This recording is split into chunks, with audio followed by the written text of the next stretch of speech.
आपका हार्दिक स्वागत है, अभिनंदन। आज हम एक नया चैप्टर की शुरुआत कर रहे हैं। अध्याय है 6 त्रिकोणमितीय अनुपात। और ये इकाई जो त्रिकोणमिति की है, प्रश्नावली 6, 7 और 8 तीनों प्रश्नावली त्रिकोणमिति की है। और ये तीनों प्रश्नावली मिलाकर आपके बोर्ड परीक्षा में 11 अंक के सवाल आएंगे।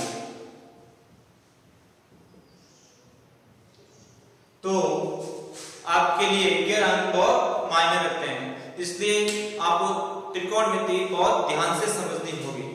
अब आपको त्रिकोणमिति तो हार्ड लगती है, लेकिन मैं आपको त्रिकोणमिति 0 लेवल से शुरू करूंगा, इसलिए आपका ध्यान एक ही जगह पर रहना चाहिए। जो चीज समझा रहे हैं उसी चीज का आपको ध्यान रखना है। तो सबसे पहले त्रिकोणमिति क्यों बनी, इसका उपयोग कहां होता है। हम छोटी छोटी दूरियां तो किससे मापते हैं, स्केलों से मापते हैं, मीटर से माप लेते हैं, लेकिन जो बड़ी बड़ी खगोलीय दूरियां होती है उसको मापने के लिए हमारे यहाँ स्केल या मीटर वगैरह काम नहीं आते हैं। तो वहां पर त्रिकोणमिति का उपयोग करके उन दूरी को ज्ञात किया जाता है। तो सबसे पहले त्रिकोणमिति का उपयोग किसमें होता है, खगोलीय दूरी ज्ञात करने में होता है। तो इसके अंदर जो त्रिकोणमिति है, इसके अंदर जो त्रिकोणमिति है वो एक त्रिभुज के ऊपर आधारित है। और वो भी कौन सा त्रिभुज, समकोण त्रिभुज। पूरी त्रिकोणमिति एक समकोण त्रिभुज के ऊपर ही आधारित है। यदि त्रिकोणमिति पढ़नी है तो आपको समकोण त्रिभुज ही लेना पड़ेगा। पूरी त्रिकोणमिति समकोण त्रिभुज के ऊपर लागू होती है। समकोण त्रिभुज के अंदर 3 तो भुजाएं होती है, 3 ही कोण होते हैं त्रिभुज के अंदर। इसके अंदर एक कोण 90 डिग्री का होता है। कितने डिग्री का होता है, 90 डिग्री का होता है। और बाकी 2 कोण न्यून कोण होते हैं। मान लो इसमें से कोई भी एक कोण अपन थीटा मान लेते हैं। अब आप थीटा से डरते होगे, थीटा क्या होता है। थीटा कुछ नहीं है, थीटा एक मान है, वैल्यू है। जैसे 30 डिग्री, 45 डिग्री, 40 डिग्री होता है, उसी तरह उन वैल्यू की जगह एक मानक चिन्ह रखा गया है जिसका नाम थीटा है। अब इसके अंदर समकोण त्रिभुज के अंदर त्रिकोणमिति उपयोगी होती है। हम अगली चीज लेते हैं, समकोण त्रिभुज के अंदर ही पाइथागोरस प्रमेय होता है। पाइथागोरस प्रमेय किसमें होता है, समकोण त्रिभुज में होता है। और पाइथागोरस प्रमेय क्या होता है, किसी भी त्रिभुज, किसी भी समकोण त्रिभुज में 90 डिग्री के सामने वाली भुजा कौन सी होती है, कर्ण होती है। सामने वाली 90 के सामने वाली कौन सी होती है, कर्ण। और शेष दोनों भुजाएं कौन सी है, जो 90 के सामने है वो तो हो गई लंब, जो तीसरी भुजा बचती है वो कौन सी हो गई, आधार। तो हमेशा ध्यान रखना, कंफ्यूज नहीं होता है, लंब किधर है, आधार किधर है। जो 90 डिग्री है उसके सामने वाली भुजा हमेशा कर्ण होगी। जो थीटा मानते हैं, अब थीटा ये मानते, इसके सामने वाली भुजा लंब होगी। यदि थीटा ये मानते हो तो इसके सामने वाली भुजा लंब होगी। जो लंब होगी उसके अलावा तीसरी भुजा जो भी बचेगी वो क्या हो जाएगी, आधार हो जाएगी। तो इसमें पाइथागोरस प्रमेय क्या है, पाइथागोरस प्रमेय। तो पाइथागोरस प्रमेय है, किसी भी समकोण त्रिभुज में 90 डिग्री के सामने वाली भुजा कर्ण का वर्ग शेष अन्य 2 भुजाओं के वर्गों के योग के बराबर होता है। तो कैसे देखो, इसके अंदर 90 के सामने कर्ण, इसका वर्ग करना, इसका वर्ग किसके बराबर होगा, शेष 2 भुजाएं कौन कौन सी है, लंब और आधार। लंब और आधार, इन दोनों के वर्ग, इनका भी क्या करना, वर्ग, और इनका भी क्या करना, वर्ग। इन दोनों वर्गों का योग के बराबर होता है। यही आपका पाइथागोरस प्रमेय है। और ये पाइथागोरस प्रमेय हमेशा समकोण त्रिभुज में ही लागू होता है। अब इसके अंदर कर्ण को हम किससे निरूपित करेंगे? k से, तो k स्क्वायर हो गया। लंब को l से l स्क्वायर हो गया, आधार को a स्क्वायर हो गया। तो हमने शॉर्ट में समझने के लिए k स्क्वायर बराबर l square plus a square, यही आपका पाइथागोरस प्रमेय है। अब इसके अंदर एक उदाहरण देख लेते हैं छोटा सा, किस तरह से क्वेश्चन बनता है। किसी भी समकोण त्रिभुज में आपको दो भुजा का मान दे देगा और तीसरी भुजा का मान ज्ञात करना। जैसे इसके अंदर आपको दे दिया कर्ण का मान 5, इसका मान कितना दे दिया? 5, और इन दोनों में से कोई भी एक वैल्यू दे दी। मान लो आपको लंब का दे दिया मान 3, तो आधार का मान क्या होगा? तो इसके अंदर आपको सूत्र लगाना है, कर्ण स्क्वायर बराबर लंब स्क्वायर प्लस आधार स्क्वायर। अब कर्ण कितना दिया हुआ है? 5, तो 5 का क्या कर लेंगे? स्क्वायर। अब लंब का मान कितना दिया हुआ है? 3, तो हम 3 का स्क्वायर कर देंगे, प्लस आधार अपन को ज्ञात करना पता नहीं, तो आधार का स्क्वायर। अब 5 का स्क्वायर कितना हो गया? 25, 3 का 9 प्लस आधार का स्क्वायर। 25, ये 9 इधर पक्षांतरण किए तो -9 और आधार का स्क्वायर। 25 में से 9 गए 16 बराबर और आधार का स्क्वायर। अब जब इधर तो वर्ग है, तो वर्ग हटेगा तो सामने अंडर रूट लगेगा, तो क्या हो जाएगा इसमें? आधार बराबर अंडर रूट 16, तो आधार कितना हो गया? 4। इसी प्रकार हम तीनों में से कोई भी दो वैल्यू दे देगा और तीसरी वैल्यू आपको ज्ञात करनी है। अब इसमें आपको आधार ज्ञात करना था तो इन दोनों को दे दिया, यदि कर्ण ज्ञात करना तो इन दोनों को दे देगा, यदि लंब ज्ञात करना तो इन दोनों को दे देगा। इस प्रकार हमारे पाइथागोरस प्रमेय है। अब हम आगे इसके अंदर ट्रिग्नोमेट्री के अंदर चलते हैं। तो ट्रिग्नोमेट्री के 6 फलन आपको पढ़ने हैं 10वीं क्लास के अंदर, जो इस प्रकार है। देखिए,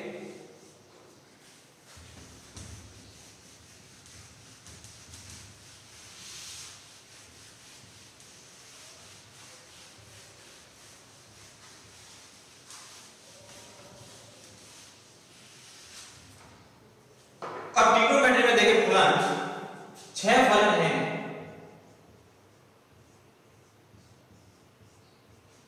अब 6 फलन आपको याद रखने हैं, इसके अलावा कुछ भी नहीं रखना है, सिर्फ आपको 6 फलन साइन, इसको हिंदी में क्या कहते हैं? साइन।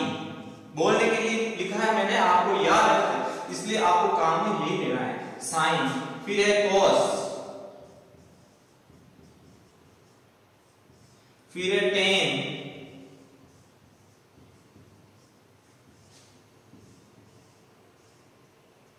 कॉट, सेक,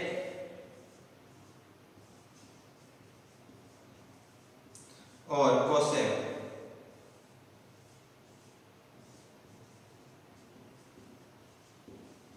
ये आपको 6 फलन याद रखने हैं। इसके अलावा कुछ भी दिमाग में नहीं रखना, आपको ये साइन, कॉस, टेन, कॉट, सेक, कोसेक, ये 6 फलन अपन पढ़ेंगे विस्तार से। अब इसके अंदर क्या होता है, आपको त्रिकोणमितिक अनुपातों के मान भी इसके आने चाहिए। आपने 9th क्लास में पढ़े हैं, वही अनुपात सेम है। देखो, जैसे एक समकोण त्रिभुज ले लेते हैं, यहां ए बी सी, ये 90 डिग्री और इसको अपन थीटा मान लेते हैं। अब इसमें क्या, 90 के सामने वाला क्या होता है? कर्ण। थीटा के सामने वाला क्या होता है? लंब। और जो बाकी तीसरा बचता है उसका क्या होता है? आधार। अब इसके अंदर आपको पूछा है ये साइन, और जो यहां पर चिन्ह होगा उसी का मान लेना है। तो साइन थीटा का मान क्या होगा? अब यहां पर थीटा की जगह अपन अपनी ए लिख देंगे, तो यहां लिखा साइन ए का मान क्या होगा? यहां पर मान लो लिख दिया क्यू लिख दिया, तो साइन क्यू का मान क्या होगा? अपन यहां बेसिक में क्या लिखते हैं? थीटा लिखते हैं। क्या लिखते हैं? थीटा। तो साइन थीटा का मान इस त्रिभुज के अंदर, समकोण त्रिभुज के अंदर क्या होगा? तो देखो, तो ये साइन थीटा का मान लिखते हैं यहां पर, साइन थीटा। अब इसके अंदर एक ट्रिक है, लाल पट्टा कक्का। आपने पढ़ा ही होगा, नहीं पढ़ा तो आज पढ़ लेते हैं। साइन थीटा का मान इसके अंदर, इसके हिसाब से अपन छहों कोणों के मान लिख देंगे। तो सबसे पहले आपको ये सीरीज याद होनी चाहिए। पहले साइन है तो फिर बाद में cos, उसके बाद में tan, cot, sec, cosec, एक ही क्रम में याद होने चाहिए। तो सबसे पहले वाला किसका है? साइन का, फिर किसका है? cos का, फिर किसका है? tan का, फिर किसका है? cot का, फिर किसका है? sec का, फिर किसका है? cosec का। छह हो गए। अब आपको साइन थीटा का मान चाहिए, तो इसके अंदर देखो साइन पहले नंबर पे आ रहा है। तो जैसे ही साइन के नीचे देखो L बटा K, साइन के क्या हो रहा है? L बटा K। L का मतलब लंब, K का मतलब कर्ण। तो साइन थीटा का मान क्या हो गया? लंब बटा कर्ण, जिसको L बटा कर्ण K भी लिख सकते हैं। इसी प्रकार cos, cos को कैसे लिखेंगे? आधार बटा कर्ण, cos थीटा आधार बटा कर्ण, A बटा K। इस प्रकार साइन हो गया, cos हो गया, tan का मान, तो tan थीटा बराबर क्या हो जाएगा? L बटा A, लंब बटा आधार, लंब बटा आधार, जिसको अपन L बटा A। उसके बाद में साइन हो गया, cos हो गया, tan हो गया। अब वापस यहीं से नीचे देखो cot का मान उल्टा हो जाएगा, A बटा N। तो cot थीटा बराबर आधार बटा लंब, तो A बटा N हो जाएगा। उसके बाद में sec थीटा का मान, तो K बटा A, कर्ण बटा आधार, K बटा A। उसके बाद में cosec थीटा बराबर कर्ण बटा लंब, K बटा A। ये आपको याद रखना चाहिए। इसके अंदर आपको क्वेश्चन कैसा आएगा? आपको देगा किसी समकोण त्रिभुज में थीटा का मान आपको दे देगा। थीटा का मान दीजिए, मान लो आपको देगा साइन थीटा बराबर, साइन थीटा बराबर 3/5 है। तो शेष सभी त्रिकोणमितीय अनुपात ज्ञात करें। तो इसको कैसे करेंगे? देखो, साइन थीटा का मान क्या होता है? साइन थीटा का मान होता है लंब बटा कर्ण। तो अपन क्या करेंगे? साइन थीटा की जगह लंब बटा कर्ण लिख देंगे, लंब बटा कर्ण, तो 3/5। तो इन दोनों का अनुपात क्या होगा? लंब कितना हो गया? 3, कर्ण कितना हो गया? 5। तो इसमें लंब हो गया 3, कर्ण हो गया 5। तो इसका मान अपन पाइथागोरस प्रमेय से कर सकते हैं, और पाइथागोरस प्रमेय से अपन ज्ञात करने के लिए 4 आ जाएगा। उसके बाद आप किसी का भी ज्ञात कर सकते हैं। cot का ज्ञात करना है, आधार बटा लंब, आधार 4 बटा लंब 3। आपको cosec का ज्ञात करना है, कर्ण बटा लंब, तो कर्ण कितना? 5, लंब कितना है? 3। आपको एक का मान दिया हुआ होगा, पाइथागोरस प्रमेय से आपको तीसरी वैल्यू निकालनी है। तीनों वैल्यू आने के बाद में आप किसी का भी मान निकाल सकते हैं। इस तरह के क्वेश्चन अपने 9th क्लास में भी पढ़े हैं। अब आगे चलते हैं, कुछ व्युत्क्रम से उनको देखते हैं।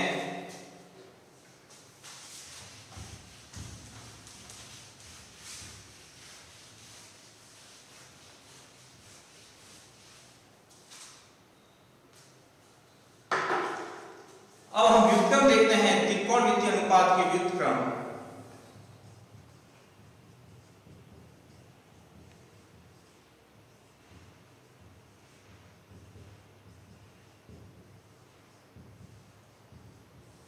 देखो, व्युत्क्रम साइन थीटा का सबसे पहले क्या होता है 1 बटा कोसेक थीटा। ये आपस में दोनों क्या होते हैं व्युत्क्रम। जहां साइन थीटा है उसकी जगह पर 1 बटा कोसेक भी लिख सकते हैं, या फिर कोसेक थीटा को वापस 1 बटा साइन थीटा भी लिख सकते हैं।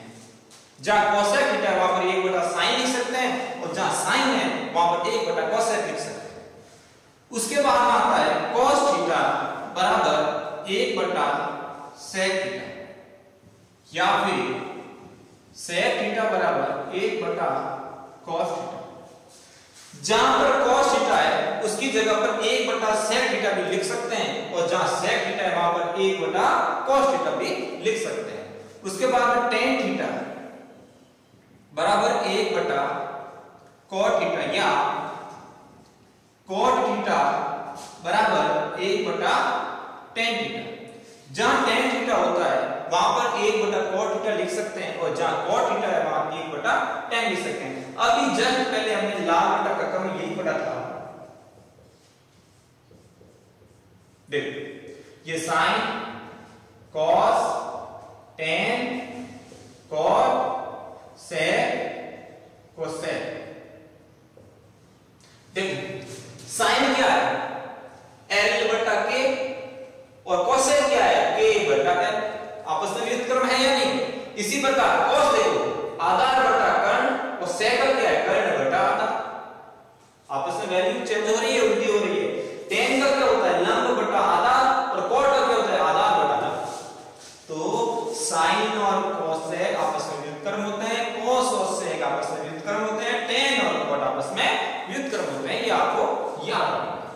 उसके बाद में कुछ माने tan थीटा को अपन sin थीटा बटा cos थीटा भी लिख सकते हैं। एक चीज ये भी याद रखनी है आपको, cot थीटा को cos थीटा बटा sin थीटा भी लिख सकते हैं। तो ये देखो tan क्या होता है sin बटा cos होता है, आपको याद रखना है। और cot tan और cot आपस में व्युत्क्रम है, तो ये भी आपस में व्युत्क्रम हो जाएंगे। इस तरह ये चीज आपको याद रखनी है। इसके बाद अपन चलते हैं ट्रिग्नोमेट्रिक टेबल्स। तो त्रिकोणमितीय सारणी है उसके अंदर अपन वैल्यू देखते हैं किन किन कितने कितने डिग्री के अपन वैल्यू टेबल से अपन निश्चित मान याद रखने हैं।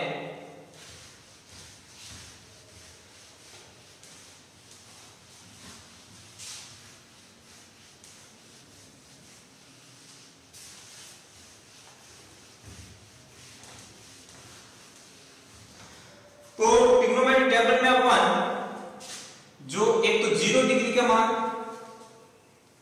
45 डिग्री में 30 डिग्री, 45 डिग्री, 60 डिग्री और 90 डिग्री। हमने 10वीं क्लास पर जो 6 फलन हैं, 6 फलनों के इन डिग्री पे मान क्या क्या होते हैं उनके बारे में हम पढ़ेंगे। आगे की क्लास में आप 11वीं 12वीं के अंदर यदि साइंस मैथ लोगे तो आपको इसके आगे भी आएंगे 120 डिग्री 150 डिग्री के मान भी याद करने, लेकिन आपको 10वीं तक 90 डिग्री तक भी पढ़ने हैं। तो देखते हैं इसके अंदर त्रिकोणमितीय सारणी कैसे बनाते हैं। सबसे पहले आपको क्या करना है, यहां लिखने एक टेबल बनानी है।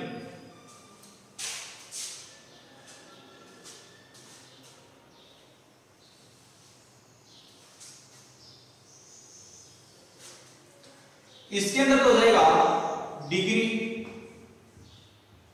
जो आपको इधर बताना है, और यहां हो जाएगा आपको फलन जो कहां बताना है नीचे आएंगे। तो सबसे पहले कौन सा फलन आएगा साइन, उसके बाद में कौन सा फलन आएगा कॉस, उसके बाद में टेन, उसके बाद में कॉट, उसके बाद में सेक, उसके बाद में कोसेक। 1 2 3 4 5 6 फलन। अब इनका 0 डिग्री पे क्या मान होगा, सभी फलनों का अलग अलग बताना होगा। 30 डिग्री पे क्या होगा, 45 डिग्री पे क्या होगा, 60 डिग्री पे क्या होगा और 90 डिग्री पे क्या होगा।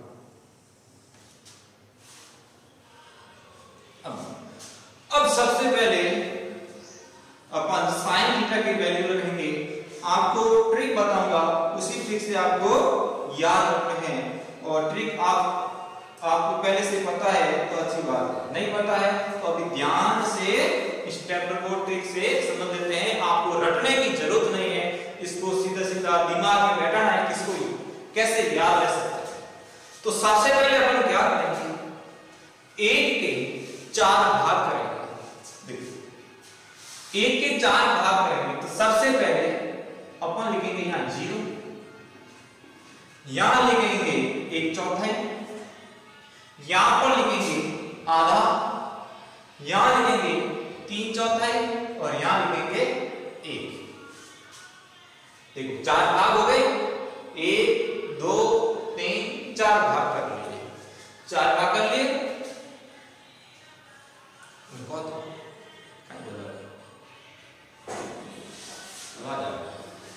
अब अपन देखते हैं साइन 0 डिग्री का मान यहां लिखेंगे, साइन 30 डिग्री का मान यहां लिखेंगे, साइन 45 का मान यहां लिखेंगे, साइन 60 का मान, साइन 90 के मान। इसी प्रकार cos के सभी मान, tan के सभी मान, cot के सभी मान, sec के सभी डिग्री के मान, इस प्रकार छह फलनों के इन्हें 5 डिग्रियों के मान रखेंगे।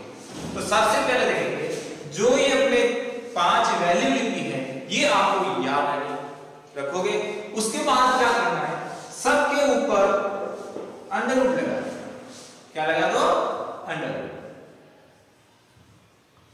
लगा दिया। अब इसका रूट निकाल के इसके अंदर मान रख दीजिए।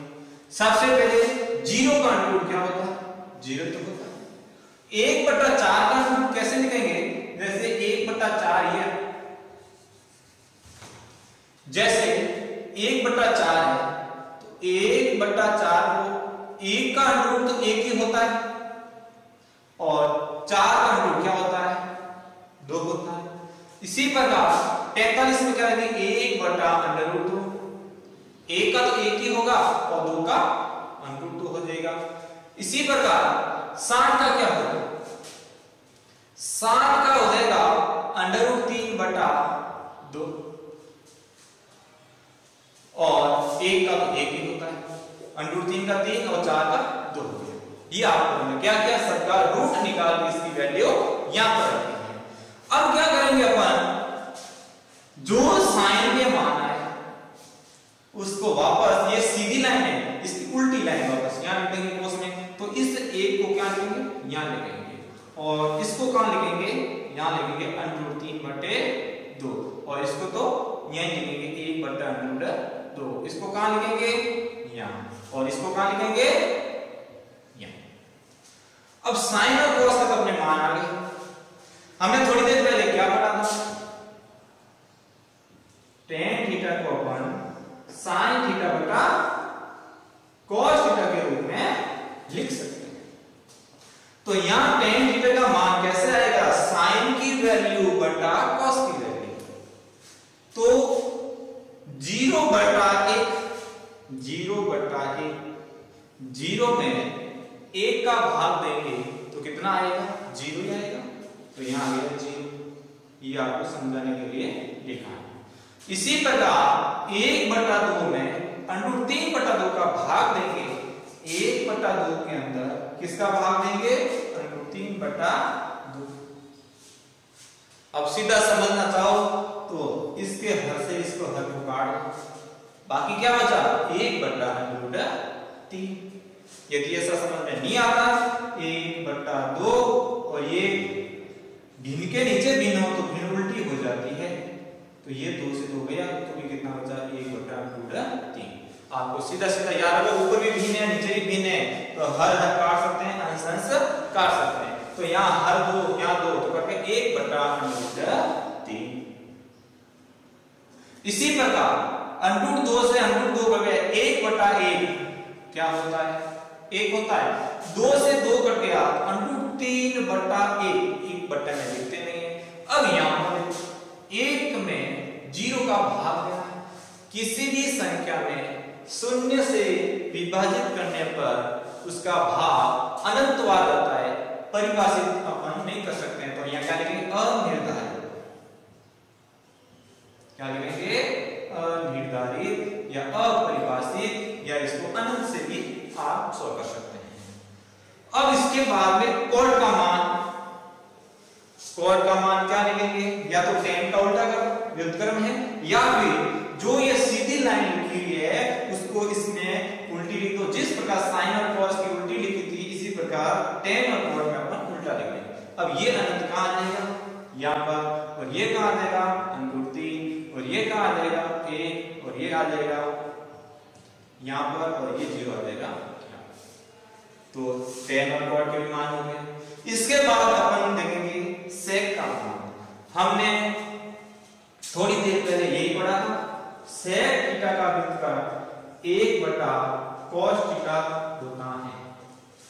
जो cos की वैल्यू आएगी उसको अपन व्युत्क्रम कर देंगे तो किसका मान बन जाएगा? sec थीटा का मान। तो cos का मान 1 है, 1 का व्युत्क्रम करो, जो भी ये वैल्यू दी हुई है हर में लिख दो, ऊपर लिखे नीचे जो भी ये वैल्यू दी हुई है वो कहां लिखेंगे? हर में लिख देंगे 1/1। तो कितना आया? 1। ये भी लिख देंगे, इसका व्युत्क्रम करो, √3/2 है तो 2/√3 हो जाएगा। ये भी क्या हो जाएगा? √2/1/2 लिखते नहीं अपन, 1/2 का 2/1, और 0 का उल्टा क्या हो जाएगा? अनिर्धारित अनंत।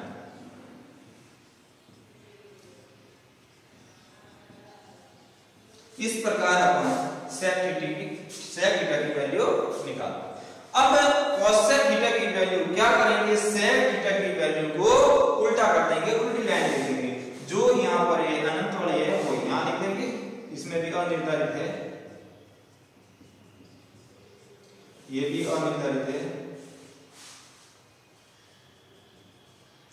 अब क्या करेंगे? ये 2 यहाँ आ जाएगा, ये √2 यहाँ आ जाएगा, और ये यहाँ आ जाएगा, और ये यहाँ आ जाएगा। इस प्रकार हमारी ये टेबल ट्रिग्नोमेट्रिक टेबल है। अब ये टेबल आपको यदि याद नहीं हुई तो इस प्रश्नावली के क्वेश्चन आप नहीं कर सकते हो। तो ये आपको आज ही अपनी कॉपी में बनानी है और इसको याद करना। तो कर लोगे आप। यदि समझ में नहीं आती है तो वीडियो को वापस बैक करना और अच्छी तरह से समझना है। अब अपन करते हैं इसी प्रश्नावली की क्वेश्चन करते हैं जो इसी टेबल पे आधारित है। तो देखते हैं अपन 6.1 की प्रश्न संख्या 1.1 का प्रश्न संख्या 1 है 2 sin 45 डिग्री cos 45 डिग्री। अब इस प्रश्न को अपन टेबल से करेंगे। कैसे? जो ये sin 45 और cos 45 है तो सारणी के अंदर इसका मान देखेंगे कि sin 45 डिग्री का मान क्या होता है।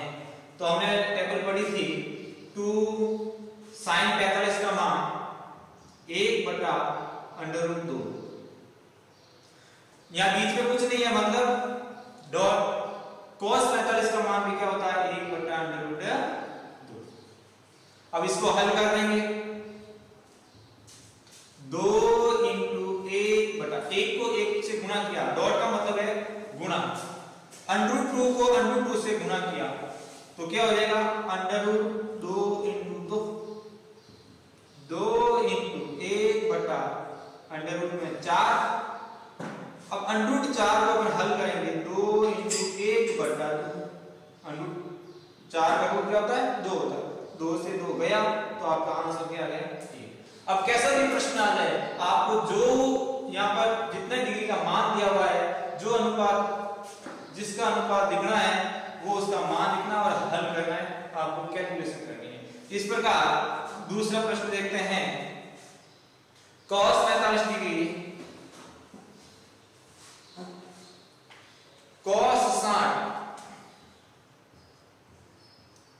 माइनस sin 45 और sin 60, इसका मान बताना है। तो टेबल में चलते हैं।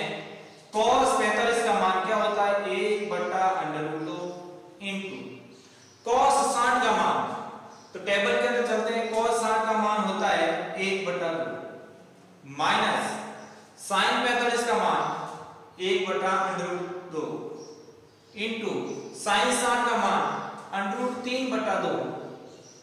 तो टेबल याद होनी चाहिए आपको। साइन cos tan 3 की वैल्यू याद करो और बाकी 3 के इसके उल्टे कर देना।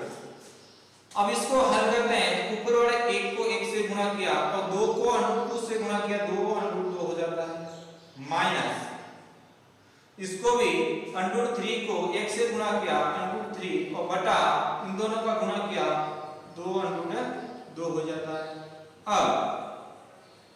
अब दोनों का एलसीएम कितना आया 2/2 और बट्टे में क्या है 1 √3।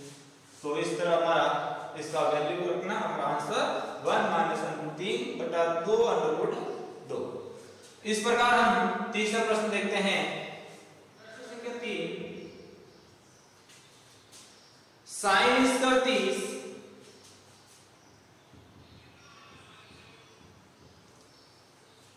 प्लस 2 cos स्क्वायर 45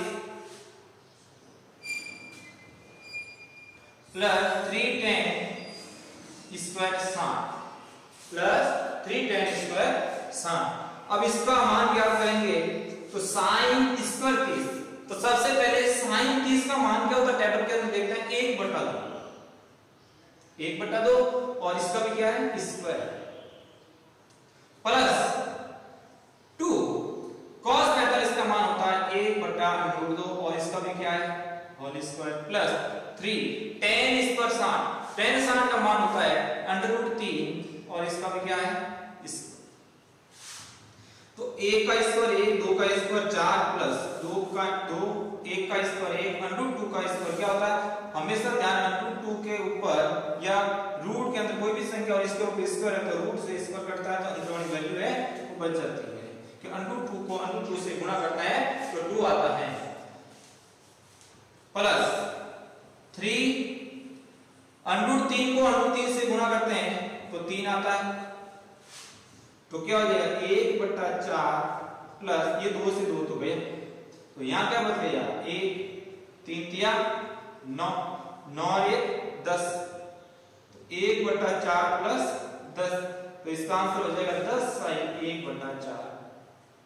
इसकी वैल्यू कितनी आ गई 10 1/4। इस प्रकार हमारा चौथा प्रश्न है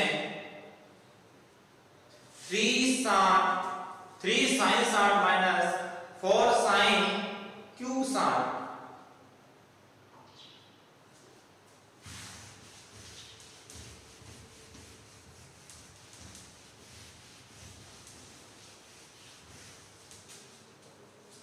अब हम देखते हैं प्रश्न संख्या 4। चौथा प्रश्न है 3 sin 60 degree minus 4 sin cube 60। अब इसको हल करते हैं, क्यूब भी है ना, इसको हल करते हैं। 3 sin 60 का मान होता है √3/2 माइनस 4 इंटू साइन क्यूब 60। तो साइन 60 का मान क्या होता है √3/2 और इसका भी क्या करेंगे होल क्यूब। तो इन दोनों का गुणा किया क्या गया 3√3/2 माइनस 4 इंटू इसका क्यूब किया तो 3 बार है √3 इंटू √3 और बट्टे में 2 इंटू 2 3 बार गुणा करना। तो इन दोनों का गुणा हो गया 3 और इसको गुणा किया 3 बटा 3 गुणा किया 2 को 8। अब इन दोनों को हल कर लेते हैं तो 3√3/2 माइनस 4 3 12√3/8। अब दोनों को हल करने के लिए क्या करेंगे यहाँ पर भी 4 से गुणा कर लेते हैं, यहाँ पर भी 4 से गुणा क्योंकि हर बराबर कर लिया हमने। तो क्या आ जाएगा 4 3 12 या फिर ऐसे कर लेते हैं। अब इन दोनों को हल करने के लिए क्या करेंगे, इसमें 4 का भाग 2 बार लिया इसमें 4 का भाग 3 बार मिला, पीछे क्या हो गया 3√3/2 माइनस 3√3/2। देखो दोनों सेम संख्या विपरीत चिन्ह, तो इसका आंसर क्या आ गया 0। तो ऐसे क्वेश्चन है, स्क्वायर तो स्क्वायर करना, क्यूब है तो क्यूब करना, कुछ नहीं है तो वैल्यू लेके हल करना। अब आज के लिए 4 क्वेश्चन काफी है। अब आपको होमवर्क के लिए जो स्क्रीन पे क्वेश्चन शो हो रहे हैं, आज के लिए होमवर्क करना है और आगे की क्लास में हम इसके आगे क्वेश्चन करेंगे।